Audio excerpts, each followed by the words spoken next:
everyone. We are going to go ahead and get started, so feel free to take a seat. My name is Sydney Yeager. I'm the public programs producer here at the Museum of Jewish Heritage, a living memorial to the Holocaust. It is my pleasure to honor you, oh my goodness, words are hard. It's my pleasure to welcome you to today's event with Widen the Circle, which we are very proud to be having here at the museum. I would also like to welcome everybody who's watching at home on the live stream. I would just like to remind you all to turn off your cell phones for the duration of the event. And we're going to ask that if you have a question at the end, that you write it down on a note card for us. If you didn't get one, just raise your hand and I'll bring one around. And I will do that in a minute, but I will bring one around for you. So thank you so much for joining us. We also hope that you got a chance to go to the exhibits here. If you haven't had a chance, I highly recommend that you do so. And I want to thank you all so much for joining us. And now I'm going to hand the mic over to Joel. Thank you, Sydney. Thank you so much. Thank you to everyone who is here. My name is Joel Obermayer. I am the executive director of Widen the Circle. And we are here today talking about a topic that I couldn't be more timely, which is the fight against the far-right, contemporary racism and bigotry, and also the focus of how we can build bridges among people who can help work in that fight. And actually, before I continue, let me just ask, am I talking loud enough? Yes? Yes. A little bit like this? Okay. It's always something that I'm working on. So I just wanted to take two things before we get started, and I turn it over to our moderator in our panel. The first is just to thank the Museum of Jewish Heritage for sponsoring and hosting this event. This is such a lovely venue, so I'm really excited about that. And then the second is I just want to say a few words about Widen the Circle for those of you who may not know us very well. So Widen the Circle uses history and remembrance to heal from historic injustice and to combat modern prejudice. And we do this by empowering people on the local and community level in Germany and the United States in order to create a more just world today. We have offices in both places, Germany and the US, and we really focus on German Jewish history and the Holocaust and the history of racism in the United States. And we do that with three program areas. The first is one that's called the Obermayer Awards. You may notice that's my last name. And those awards were founded by my late father, and they've been going on for almost 20 years, more than 20 years now. And they honor Germans who have done extraordinary work to preserve pieces of Jewish history and culture in Germany in many amazing ways. They're what we call remembrance activists, and they do things like rebuilding synagogues and cemeteries, recreating Jewish communities that are no longer there, contacting and bringing together descendants and survivors, families that have come from those places, bringing them back, welcoming them back, and giving them a chance to tell their story in a powerful way. And they also connect with young people to help them empathize with the history and to help them learn and empathize with Jewish history and culture as it is now. So that's our first program. It's been going on for 25 years. Almost 25 years, and it predates Widen the Circle, actually. Widen the Circle was formed by me to expand this work, not just to think about history, but also to think about how history connects to modern prejudice and how we can use them together. And beyond the awards, we have additional programs. The second program we have is a network of remembrance activists in Germany, hundreds of them, literally hundreds of them, who do amazing remembrance work and anti-prejudice work all across Germany. It's a very active network. It's growing. We are beginning to bring that network, extend that network to the United States. And that is our third programmatic area, where we build bridges between people who deal with a legacy of very tough history in the United States and in Germany, because they often face very similar challenges. And it turns out when you can bring them together, they can really do powerful things together. And so we have a fellowship program that brings amazing American activists, remembrance activists, and thought leaders to Germany to meet with their counterparts each year in order to create, in order for them to learn from one another, in order for them to learn from one another. And it's something that's become more and more powerful the more that we've done it. We've seen all sorts of learning and relationships and collaborations come from it. And we increasingly see it as a way of building a network of similar activists in the United States. So those are our 3 program areas. And why don't I stop there, and I will now, I think, introduce our panelists and moderator, because I think we should get started. So let me start. I want to start with Evan Milligan, right here. Evan Milligan combines remembrance work with civic activism. Until recently, he ran Alabama Forward, a coalition of community organizations across Alabama. He previously worked at the Equal Justice Initiative in Montgomery, Alabama, and he was the lead plaintiff in a critical voting rights case decided by the Supreme Court this past June, which I think we'll hear about a little bit today.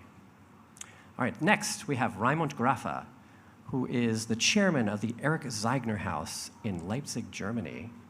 It is a community-focused center for civic awareness and remembrance that works to counter extremism in a region where it is on the rise, and it really is. Raimund also has deep knowledge of the far right from his career as a senior official in 2 different German states, both of which are places where extremism is on the rise. And then finally, I just want to mention our fabulous moderator, Amy Spitalnick, who is the CEO of the Jewish Council for Public Affairs. She is a founding board member of Widen the Circle, and she previously led the successful lawsuit against the neo-Nazi organizers of the deadly Charlottesville March in 2017. And she is a powerful national voice on issues of anti-Semitism, extremism, and hate. And like others here, Amy all of these people have participated in Widen the Circle's fellowship program, and I'm delighted, I am very delighted that she agreed to moderate this panel. So let me turn it to Amy. Thank you so much, Joel. And really, it's just a delight to be reunited with these 3 guys for the first time since we were in Germany together in June, and particularly to do it here at the Museum of Jewish Heritage, which has really become a place that's special to me and been a fantastic partner in so much of my work over the last 5 or 6 years. So having all of these worlds come together here is just a pleasure, even as we are talking about some of the most challenging issues of the moment.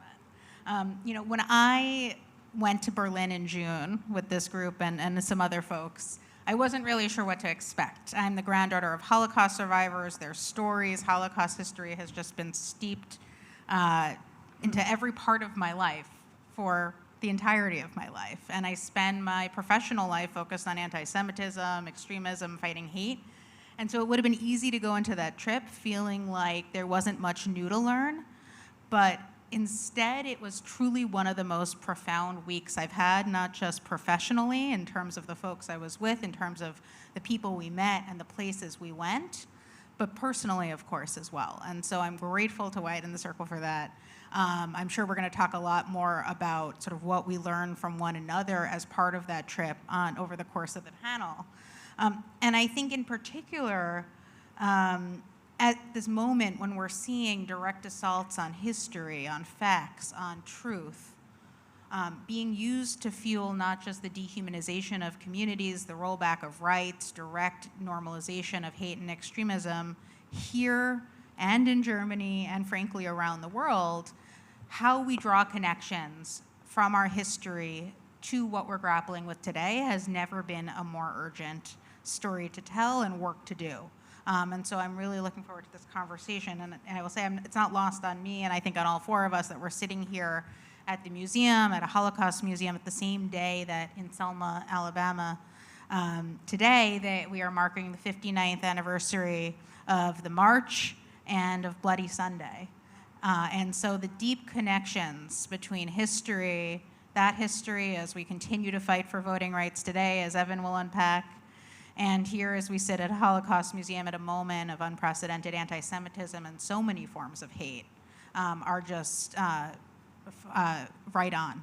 The last thing I'll say before I turn to our fantastic panelists, there are 2 moments from our trip that for me really, I think, will hopefully set the stage for this conversation and really tell us how the past is prologue in so many ways. First, a small group of us decided to go to Kabbalat Shabbat services, Friday night Shabbat services, at a synagogue in Berlin that had been destroyed on Kristallnacht. The synagogue is still standing, and in fact, remarkably, the community, in partnership with a local Palestinian Muslim elected official, are actually rebuilding the synagogue in its initial footprint, and it's a truly remarkable story. But what was stunning to me is, as I am walking into this synagogue that was targeted by anti-Semitic white supremacist terrorism in 1938, I get an alert on my phone that the anti-Semitic white supremacist terrorist who was responsible for the deadliest attack on American Jews in our own history here had just been found guilty on all charges. This was in June. And for me, sitting in the synagogue that night, thinking of that long arc from Kristallnacht to today and the ways in which that history deeply connects, but of course is also different in some ways, right? He was found guilty, which is perhaps different than those who perpetrated what happened at that synagogue, struck me. And then, of course, the second, which is where I'm going to open up the conversation, was sitting in an East Berlin church with our whole group, with Evan, a church where MLK once preached about freedom and justice. And we are sitting there as Evan got what I imagine was some of the most profound news of your life, that you had won your Supreme Court case fighting for voting rights for yourself and for all Americans. And so that long arc of history as well was very present in that room. And so perhaps that's a great place to start. I'll start with you, Evan, and then I'll go to you, Ryman. Maybe tell us a little bit about your work, the work that you've been doing, but particularly the ways in which you see history sort of interwoven in it. And, you know, whether it's at Equal Justice Initiative, whether it's at Alabama Forward, and of course, we'll spend some more time diving into your Supreme Court case as well, I'm sure. Good afternoon, and thank you, Amy. Joel, it's definitely good to be reunited with y'all. The day that she just described, when I received the news of the Supreme Court's ruling, I think that was our second day actually being together, and I just like broke down in tears in front of people that I had known for less than 24 hours. So just to give you some context around how deep we got on our trip emotionally, that was basically the first day. But backing up in terms of how history informs the pro-democracy work that we're doing. So I was born into a civic activist family. My parents, my mother was born in 1952 in Montgomery, Alabama, and my father was born in 1945 in Houston, Texas. And they were very much children of their era as far as responding to the social movements of the day. And they had been very involved in their late teens and 20s. So by the time, I was born in the early 80s, they were a part of this network of people, and it was really, it permeated our house. And memory was a constancy. When we relocated from Houston to Montgomery, where I was actually raised and have spent most of my adult life in Montgomery, Alabama, invoking the bus boycott, talking about the Selma to Montgomery March that's being commemorated today, and so many other smaller acts, not just those more well-known events. That was a part of the culture. It wasn't just things that happened on certain holidays or during certain anniversaries, but most people I knew had a direct connection to those periods of history. And that definitely motivated me and informed why I wanted to become involved in work that served poor people in the state of Alabama, black communities, and certainly folks that were working to advance the human rights traditions there. But I will say, the work that I had done, even though I had spent some time living in South Africa and traveling, when I met Eric Ward and was able to become familiar with the work of the Western State Center, that took my analysis of white supremacy and sort of the legacy of division in our communities and placed it in conversation with global pro-democracy work and how that actually is relevant to discussions of anti-Semitism, racism, white nationalism. And because of that relationship with Western State Center, I was able to travel to Poland with a delegation that was similar to ours in Berlin, scholars, activists, artists from the U.S. and parts of the EU, and we went to Poland 1 year, and then the next year to Israel, Palestine. And those trips, particularly the first trip, and the timing of that trip relative to Charlottesville, it did something to my sense of time. And I began to look at trends in this country, looking at what we were learning about when we were in Poland, and just felt this sense of urgency that has been very difficult to articulate since coming home, even among other people that do voting rights work. But for me, I felt like I was staring at trends that would evolve over time to erode the rule of law and could very well lead to similar outcomes even here in this country. And so that trip honestly motivated me to want to do something like work with Alabama Forward, and certainly become involved in the litigation that led to our case going to the Supreme Court. It's very poignant that a trip to Poland can have those impacts here at home, and I think sort of shape your work here, much like I imagine some of the Germans who have learned from America's own history are using that to shape their work. So maybe, Raimund, that's a good pivot over to you to talk a bit about your work with the Erich Zeigner House in Leipzig, and how you utilize remembrance to empower and engage young people, and I imagine all Germans, today. Yes, good afternoon to everyone. I actually want to pick up on something that Evan made quite clear in his own case, is the importance of family history when we approach these issues. And much as he comes from a family that for which remembrance was very important, I also come from a family that experienced World War II on the side of opposition to National Socialism. And so for me, it was always clear where my own position was, but of course, growing up in a country where the history of most everybody else was different, there were a lot of conflicts in dealing or evading dealing with one's history.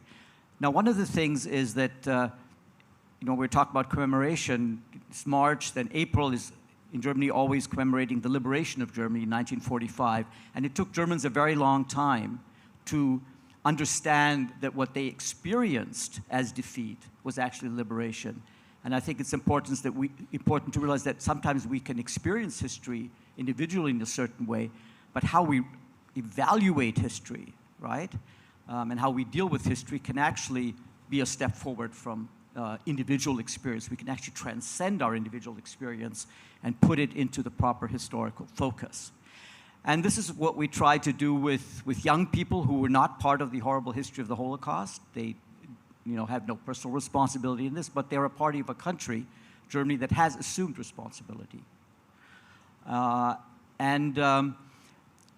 This is becoming particularly important in East Germany, where I work in the city of Leipzig, where starting in the 90s, the right suddenly reemerged as a political force, something that surprised all of us. I mean, we really thought that anti-Semitism and the fascist right will not rise again in Germany. But unfortunately, that was not the case. And for a wide variety of reasons, one, of course, being the not entirely positive trajectory of German unification, which led to massive deindustrialization and alienation. People felt left behind by the process of unification. A lot of frustration was there. The right was able to use this in order to position itself again. And there was a real attempt by the right strategically to basically go east and use the fact that East Germany did not have any experience with immigration to play on people's fears. And so suddenly you had electoral successes by the right. And the question was what to do against this. So group of like-minded people, we formed an association, the Erich Zeigner House, and we moved into a wonderful old building, a heritage building, that had been the former home of one of the leading Democrats of the Weimar Republic in Saxony, Erich Zeigner, for whom the house is named. And we moved into this historic building, and we started doing pro-democracy work there. And that was extremely important because young people, we were able to take them out of the school setting, bring them into an authentic historic setting, and work with them there, and to talk about history. Mainly, at the beginning, we talked about the small resistance to Hitler because, we know the big resistance, Stauffenberg, etc., but the small acts of kindness, of assistance, of help, particularly to Jewish victims of the Holocaust, have often been forgotten. And we got young people to go into the archives, particularly police archives, and to research these stories.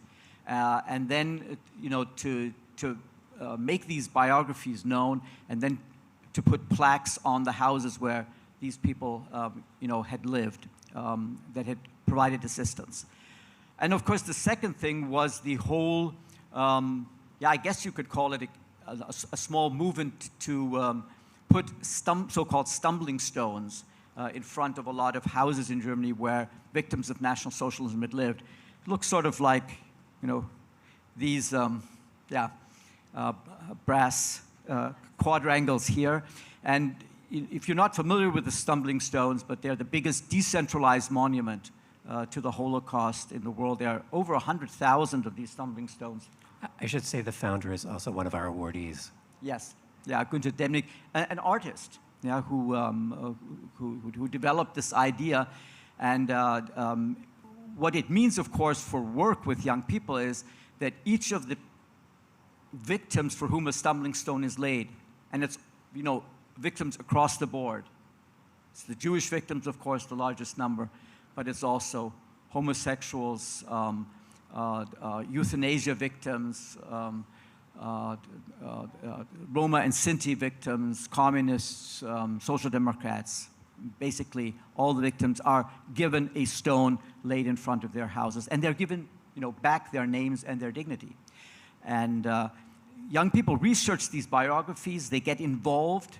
They get emotionally involved with the biography of a particular person. They take a whole year to research that. We have historians that guide them through that research, and at the end, they get to lay this stone together with the artist. This has been a real,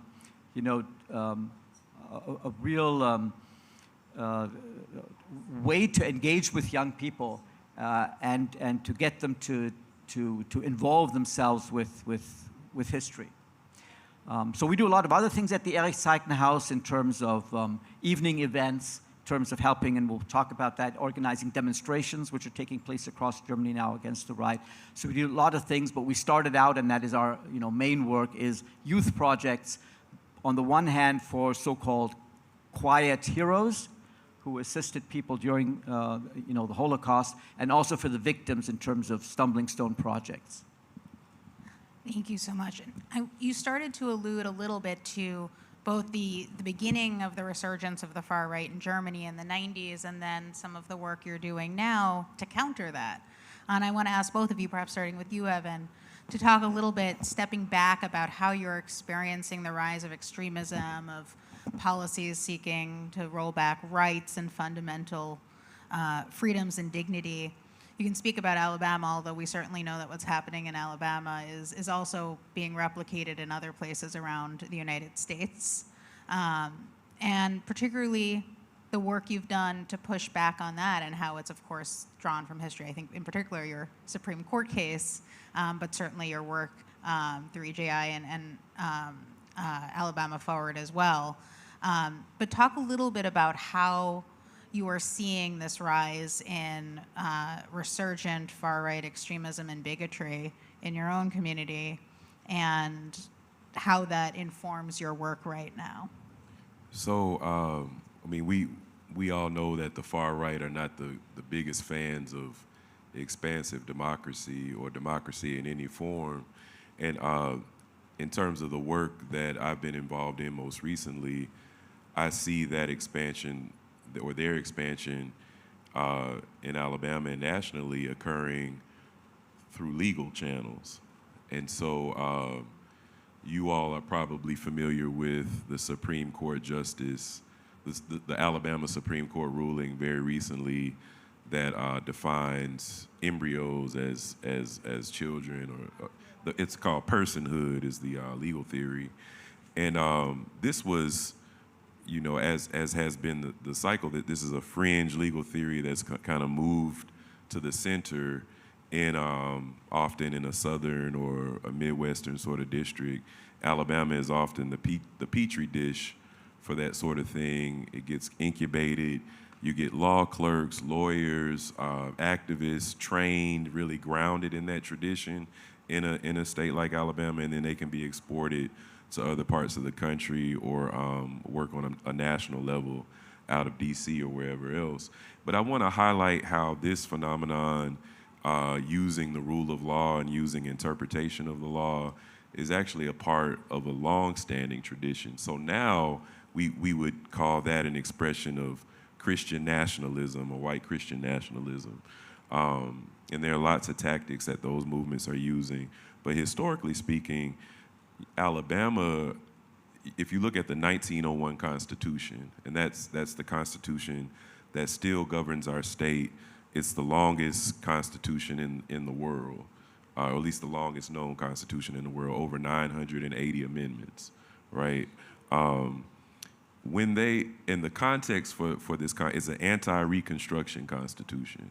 So basically, after the 13th, 14th, and 15th Amendment were ratified, you had southern states that were put in a bit of a pickle because they wanted to join the Union again, but they had to pledge allegiance to the Constitution. And here are these amendments that they didn't have to contend with last time that enforce a version of society that they weren't ready to internalize. So what they did was Mississippi, Georgia, Alabama, they rewrote their state constitutions. And they rewrote the state constitutions in a way that would create conflict and tension between the newly amended federal constitution that expanded rights to formerly enslaved people and really all American citizens. And they knew that there was going to be a conflict that ultimately would have to be resolved by the Supreme Court. And I assume they felt confident that the court would rule in their favor, or they would at least go out trying. But here's a quote from John B. Knox, who was a legislator that served as the president of the 1901 Constitutional Convention. And just to give you context, they were aware that before this Constitution, the governing coalition who were able to pass, ensure that the Constitution was rewritten, they had been stealing votes to win elections, basically. So here's what they said. And what is it that we want to do? Why, it is within the limits imposed by the federal Constitution to establish white supremacy in this state. But if we would have white supremacy, we must establish it by law, not by force or fraud. If you teach your boy that it is right to buy a vote, it is an easy step for him to learn to use money to bribe or corrupt officials or trustees of any class. If you teach your boy that it is right to steal votes, it is an easy step for him to believe that it is right to steal whatever he may need or greatly desire. The results of such an influence will enter every branch of society. It will reach your bank cashiers and affect positions of trust in every department. It will ultimately enter your courts and affect the administration of justice. And where they go after that, and if you read the proceedings, they immediately start focusing on voter registration and the way that enfranchisement worked in the state. And so that's when they then create the grandfather clause and all of these things that aren't really dealt with until the 1965 Voting Rights Act. So I give you that context because now when we look at the attempt to create a national mythology about the stolen 2020 election as a pretext to then have very restrictive voter ID policies or anti-absentee ballot or early voting policies. These are all things though they're using new language, this is rooted in an approach to anti-democracy policy making that's very old in this country. And so, you know, if we want to look at what the far right's playbook is going to look like, it's going to mean undermining access to the ballot, undermining access that American residents and citizens have to public institutions, and undermining the ability of all of us to participate in the political process. That's why I think it's really critical for those of us who have a different vision of this country to really embrace the importance of voting rights. And certainly there's legislation you know, before Congress now that could push us much further along. Thank you so much. And Raimund, you know, in terms of the resurgence of extremism, of far-right extremism in particular, you know, we spend time in Saxony, and we're sadly not in Leipzig, but in other parts of the region. And I think many in the audience may have seen some of the headlines coming out of Germany in recent years, but I'd love for you to sort of give us a more detailed view of how you're experiencing this resurgence, and in particular, what it means for the sort of work you do. And you alluded to earlier that your work has included not just remembrance and history, but also making sure that you're channeling that into mobilizing folks today to fight back against that resurgence. Well, you know, the truth is that we've done our remembrance work basically to try to further democracy work. So our basic, you know, goal was to strengthen democracy at a time when people were lukewarm about it. I think that's the real problem. The problem is that, you know, the German right, you know, may stand somewhere between 10 and 30%, but that's a minority. So where are the 70%? You know, are they energized or are they not? That's the real question. And now we don't have quite the same problem of you know, getting people you know, registered to vote, because everybody in Germany is registered by virtue of being a citizen, so we don't have that problem. But the mobilization problem is very much the same. So the right, for a number of reasons, in the East is extremely energized. And this is something that started in the early 90s as a result of German unification. The German right saw the East as being as yet untouched by migration, still a relatively homogeneous, you know, German white society, because it had been, you know, developing behind the wall. And there's a parallel here to, I think, what's happening in, you know, the American West, is that the East was seen as a place to recreate a kind of, you know, white German homogeneous, you know, enclave, which I think is part of what is happening. Talk to people in Western State Center, in the Pacific Northwest. Right? This idea of, you know, the Rocky Mountains as, you know, a place to separate yourself if you want to have a, you know, the old, you know, white society. So that was the idea in the East, and it's not worked, of course. But migration in Germany is a relatively new phenomenon in German history. Not so, but certainly there was an upsurge in the last few years, and people in Eastern Germany have not been accustomed to migrants in their midst, and so this is something that has really fueled you know, the right-wing resurgence. So now we're talking about elections, and it'll be a close call, basically, because the right is quite strong. And political scientists tell us that there's a ceiling of 30%.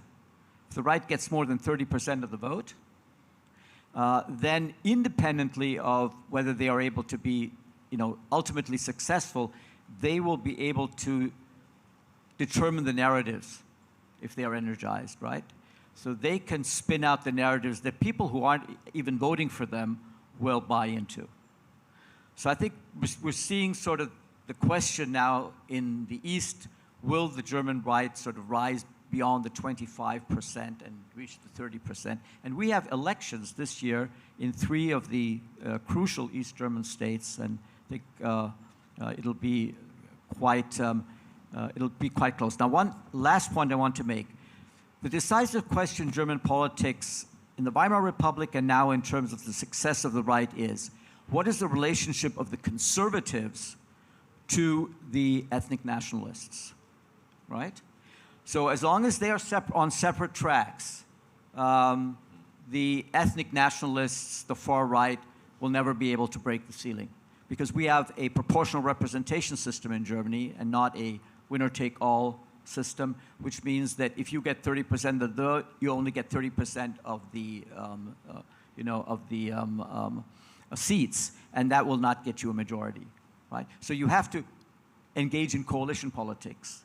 And the only coalition, and that was the Weimar coalition that brought Hitler to power, was between the conservatives and the far right. That was the Hindenburg coalition at the time, and that's what the question is now, is will the Conservative Party in Germany, will they remain steadfast against the far right, the ethno-nationalist right, or will they be tempted by power to form coalitions? Thank you for that. And look, it's very clear that what's happening here, what's happening in Germany, are not happening in silos, but are deeply interconnected. And I think if you hear, the rhetoric that's being increasingly normalized in politics, whether it's the anti-migrant rhetoric that you're describing in Germany, the invasion replacement rhetoric that we continue to hear here in the United States that is being used to fuel those lies, those myths about the 2020 election and now the 2024 election, they are one and the same in many ways. And the ways in which they are both rooted in so many of the same anti-Semitic, white supremacist conspiracy theories that we know have consequences far beyond these discrete, specific election years or whatever they may be. And of course are used to further the dehumanizing policies and rollbacks of rights you've been describing. And so the only path forward is one, to your point, Ryman, that brings together the coalitions we need across lines of difference to mobilize against it. And I think that's probably a good moment to bring Joel into the conversation and pivot to, or rather ask how Widen the Circle specifically, but certainly your broader experiences have helped you all in this work, whether it's specific anecdotes, stories, whether they came out of our direct time together in Berlin or in June, or the network more broadly, in building those sorts of relationships, building those sorts of coalitions that we need to be understanding and confronting this resurgence threat of extremism and hate. And Joel, we can start with you if you want to maybe share a couple. I know you have some favorite examples. I'll share an anecdote or two, but I actually think in some ways I want to turn it back to our panelists. So look, we have brought together these activists in a very powerful way on a regular basis to spend not just time together to learn about the history and to visit places, but actually to interact with one another. And the thing that we've been surprised about is just the number of things that they come up with to work on together, the different ways the ideas build on each other and so on. And I'll give 2 examples. One where I think I can't say too many details, but I can tell you there's somebody who we work with who's deals with a history museum that's much more progressive than you would possibly imagine for the state that it's in, and he's under siege. And he was under siege the moment he agreed to continue to have a history exhibit about LGBTQ people in his state. And we knew it because he was with us, and he was talking about it. He was up until 2 in the morning several nights while we were together. And I can tell you that every member of this community, this group of ours, have supported him in different ways since then. And it is hard. It is hard to face that kind of opposition. And I don't know how it's going to turn out. I really don't. But he has support that he didn't have anywhere else. So that's one example. And I'm sorry that I can't say the name, but at the same time, you guys know exactly who I'm thinking of. And I'll give you a totally different kind of example. So one of the things that we've seen and that we'd like to see more of in the United States are community-based efforts that really have the ability to change the culture in a particular town or a particular place. And we've seen a variety of them. We've seen some of the kind of projects that the Eric Zeigner House does, and we've seen some that, seen a whole range of them. And I'll just give you one example now. There's a cellist, a professional musician that we know, who lives in the north country of Germany, who really created a kind of remembrance culture in her town. So part of the former East, she started with a project looking at the history of a particular building that had been owned by a Jewish family. That many of them had been killed in the Holocaust, and she began to trace them into all sorts of parts of the world. Actually, she reunited this family. She began to memorialize the family and began to think more about the Jewish community that had been there. She began to think about how people lived and began to start an educational program that involved concerts and other things, and eventually organized with other people kind of this little remembrance culture. And the reason I'm going through this is, the culmination of this was really to begin to connect the history that they were looking at to modern issues of prejudice and to fighting the far right. And they have, she's now in the city parliament, actually, and they are, they've really created this culture that both brings history together in the fight against the far right. So those are my examples, but I bet others here have some other ones. If I can respond directly. Please. Because it's your organization that has really realized the importance of local history in the larger fight against the right. And it is so powerful because when we go into small towns in Eastern Germany, we don't go in there and talk about democracy. That's much too abstract. And it creates all kinds of problems that people are scared to face. But when we go into small towns and we say, we're going to talk about, local history, I mean, who can possibly have something against that, right? And so there's suddenly young people and they're, looking into local history with their history teacher. It's a very small affair. And suddenly, there's the shop owner, there's this person, that person, and they come together and they research, a local history event. The Holocaust, a person. Most Germans think that Jews only lived in the big cities, like in Berlin and Leipzig and Munich. No, that's not true. Jews lived all over Germany, in all small towns, in villages. And there's these stories everywhere. And suddenly we are dealing with local history, and there's local history associations that we rope in, et cetera, et cetera. And there's the parents who say, wow, the young people are, not, hanging around being a nuisance, but they're, interested in history. Wow. The local press gets interested. They have something to write about. And so, local history is such an important thing because it brings people together, and it's non-confrontational at the outset. But then suddenly something happens during that process, and you've suddenly got a local coalition of people who are talking about what happened in the 20s and 30s, and might that happen again, and what were the conditions under which it happens, and what are the conditions now. And when we look at what happened just in the last few weeks, and I know, Amy, we were at the conference in Berlin, and somebody stood up and said, we've been putting money into this fight against the right now for years, and the right is getting stronger and stronger. Hasn't that money just all been wasted? And we tried to counter that, right? Well, a lot of what we've been doing has been unseen. I mean, it's not been out in the open. And suddenly now, in Germany, you've had these demonstrations, not just in the big cities, but in a lot of small towns. And it's been those people that are involved in our projects that have been the nucleus of a lot of those demonstrations. And we haven't seen that, them come out. But now suddenly, right, when the moment is there to show your face, yeah, they're suddenly all there. So there's the answer to that question that was, posed to us in June. You don't always see the results of our work immediately. And the right is in the long game. They are playing the long game. I mean, you alluded to the constitutional. They have a plan. They have a plan. They have an idea of what our societies should look like. and they're playing the long game, and we need to do the same. And I think an aspect of playing the long game involves relationships with people who not only are very different from us, but also represent different communities and represent those communities with integrity. So I told you a little bit about my family. I was born into a network of people that would be on the left wing of black civic work in the Deep South, in the Gulf region of the state. And that's pretty much where I've worked and kind of placed myself as an adult.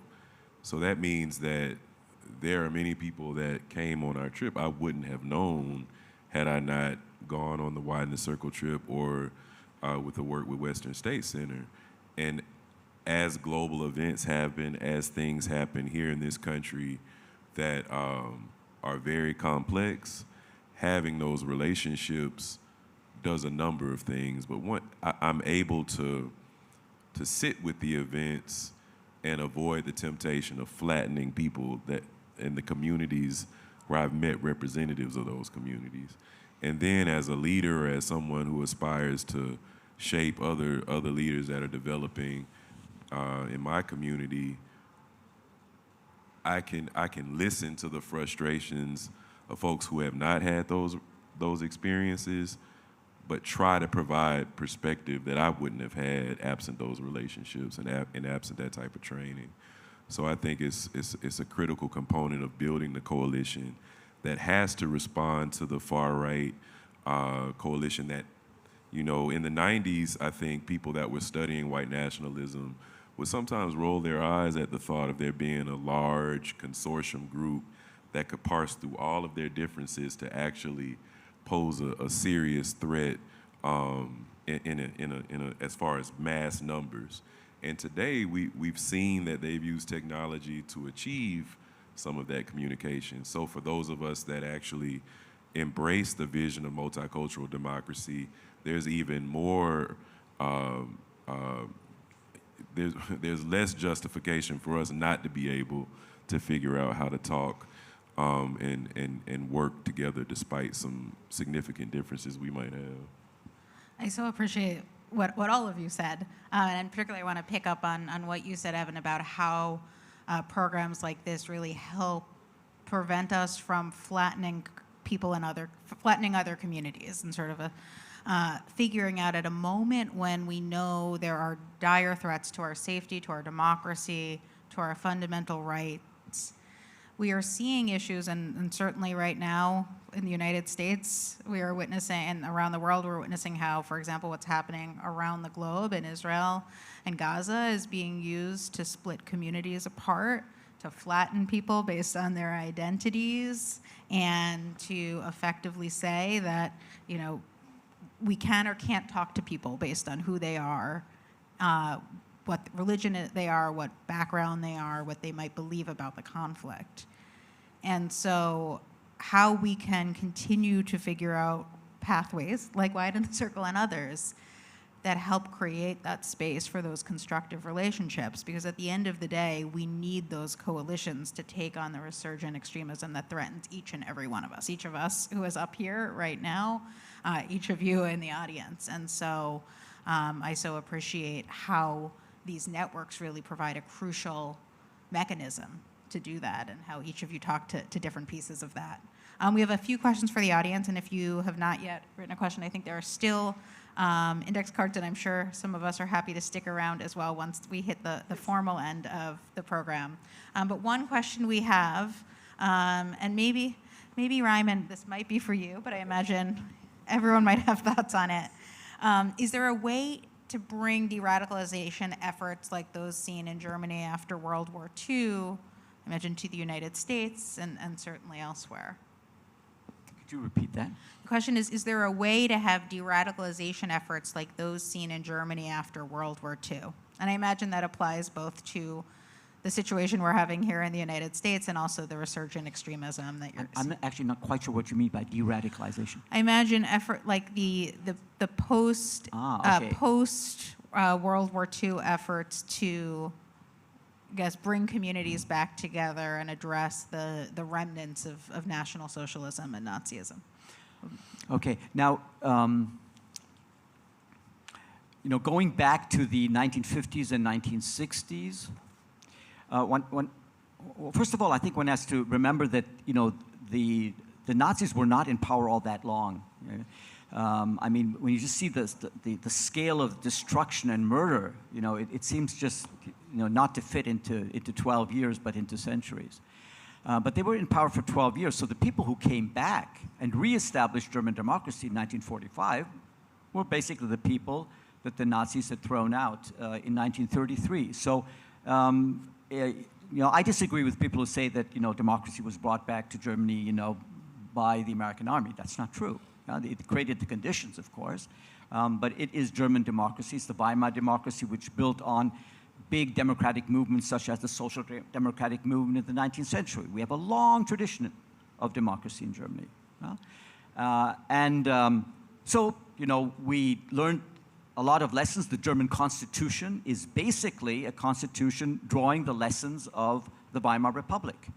So, for instance, the German Constitution enshrines the necessity for militant democracy. Democracy should defend itself. And we have an office for the protection of the Constitution, and we could, and that's being debated, we could simply outlaw the right-wing parties, and some right-wing parties have been outlawed. Question of whether that's clever or not, but we can, right? So the Constitution enshrines a lot of the lessons learned from the Weimar Republic, but what never really happened in the 50s and 60s, because the idea was, okay, let's not talk about these things. Let everybody sort of get used to democracy again, and let's gloss over the old divisions, because we need to rebuild with everybody. You can't rebuild only with a small part of the population. And most Germans had colluded with the Nazis, no question about it, right? So then in the 1960s, you have a different situation where kids are asking their parents, where were you? What were you doing? And that's what really started the whole, remembrance work movement, and to really look deep down into our history and to come to some kind of, a deeper understanding of what actually happened.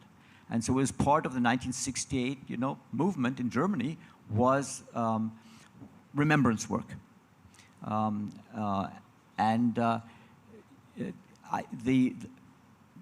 Maybe one last sentence, I think the central idea is that one's own history is not just a history of heroism. It is also a history of your nation's crimes. And that is a difference to the way history is perceived in most countries. Most historical writing, most historical narratives in most countries are about heroism. It's about battles won, victories, about all that's good about your country.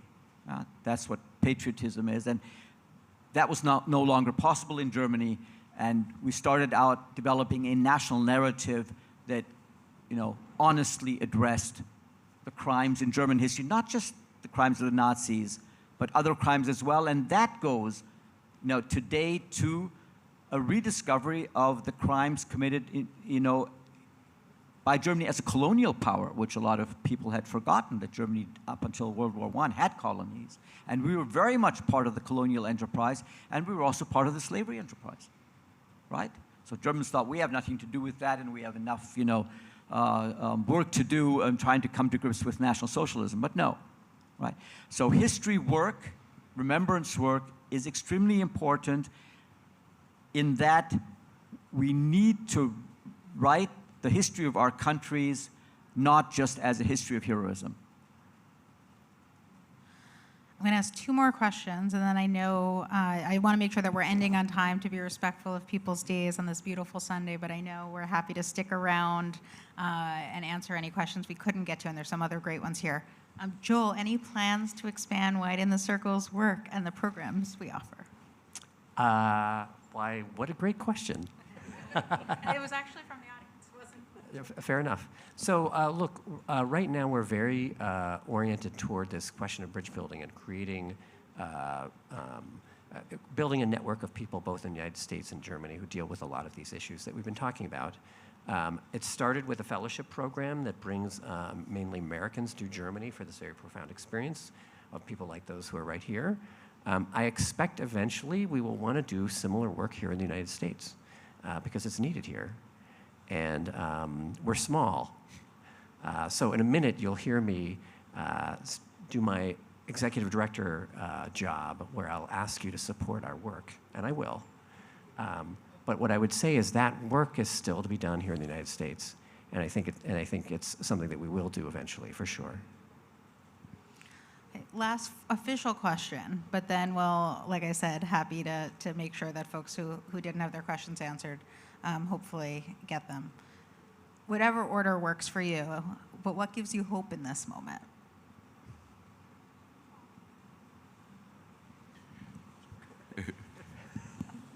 I say this sitting next to the mother of one of the cutest babies on Instagram.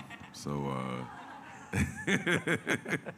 but the other day, we have a 3-year-old son and a 6-year-old daughter, and the other day my son said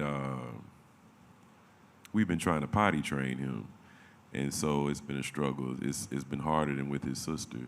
And he did something, relative to the potty training, but got so proud of himself and said, "Dad, look, I'm growing."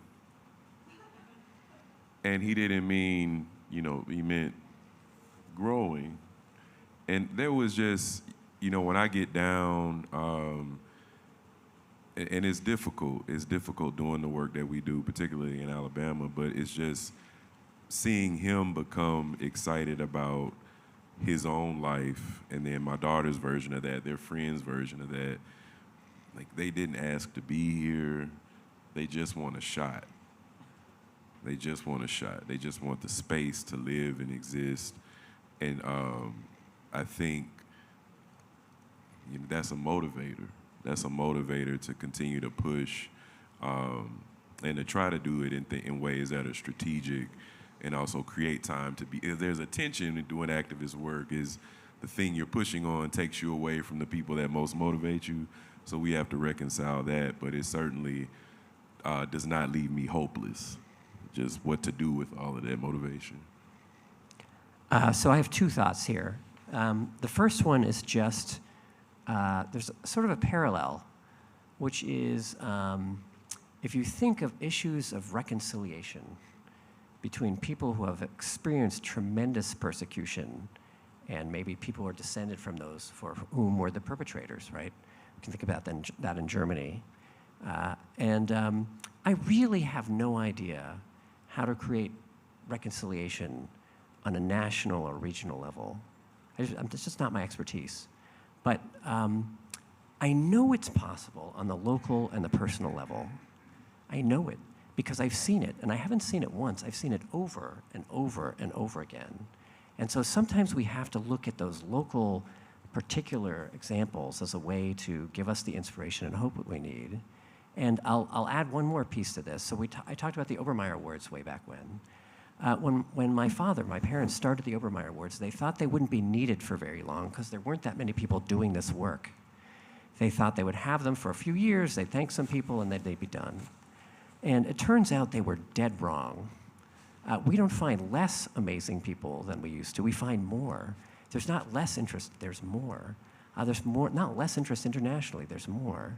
And one of the conclusions you can take from that is that there are a hell of a lot more people out there doing this work that you've never heard of than you could have ever imagined. And it's my belief that that's probably true in the United States too. There are a lot of good, decent people out there, a lot of people with rectitude, a lot of people who know what's right.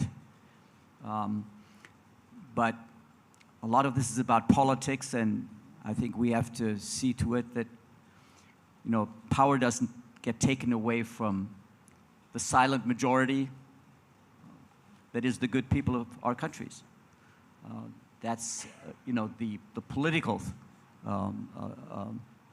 thing that we need to organize. So reconciliation, yes, it does take place at that local level. But we have to remain sort of reconciled societies. And those are, of course, political and structural issues. And I think, not being an expert really with that as well, but I think that there are conditions that we need to work for in our countries that make it possible for people of very different persuasions and very different backgrounds to live together peacefully. And it's been done over actually the longest periods of history. So I actually, being a historian, these sort of bad eruptions that take place are actually the exceptions. And for most of history, people have lived together relatively peacefully.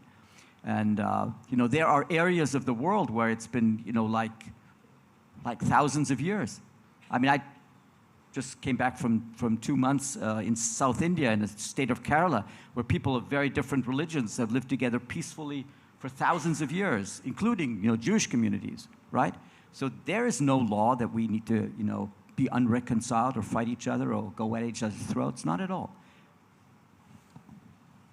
Well, I'll take moderator's prerogative just to add my own quick thoughts, which is that what gives me hope is this, right? The fact that there are programs like this, that there are conversations like this happening, not just on this little stage right now, but happening over and over again as the result of programs like Widen the Circle, in which we are overcoming lines of difference and helping communities come together to build the sort of work and the coalitions we need at this dire moment. And so there's a lot of hope to be found, certainly among our cohort in Berlin in June, and I know that will continue to be the case. So with that, I'll pass it back to you, Joel, to close this out. Wonderful. So I just want to do 3 thank yous. First, I want to thank Amy for being such a fabulous moderator and for helping us through this really interesting discussion. I want to thank the Museum of Jewish Heritage for being our host. And I want to thank you. I want to thank all of you who are here in person, everybody who's joining us online for spending your afternoon with us. If you want to learn more about Raimund's work or Evan's work, I hope we'll be able to send you a little bit of information in the email after this event. And I would just like to say, if you would like to help widen the circle in this important work, there are 3 ways that you can get involved. I would not be doing my job as an executive director if I didn't say, we could use your financial support. We're doing this important work, and an investment really makes a big difference for us. And if you have interest in making a donation, we have QR codes on the programs that we've handed out, and you certainly can come to our website, widenthecircle.org. That's a widen the circle, that's 3 words, .org. And there's a donation spot up at the top of the page. I'll check in with you afterward. The second thing is, please spread the word about this work. We're a small organization, not that many people know about us, and we really are trying to make sure people know. So please spread Widen the Circle to your circle. And the last one is, please stay in touch. Please come to our website or join our mailing list. And if you want to know more, I'll say this to everybody in this room, I would be happy to meet with you. So, just come find me. And I'll just leave it with this thought, which is, at a time when we could all use more hope, right? There are spots of inspiration that exist. And I think it's time to take the energy from those, because sometimes that's what you need. So thank you.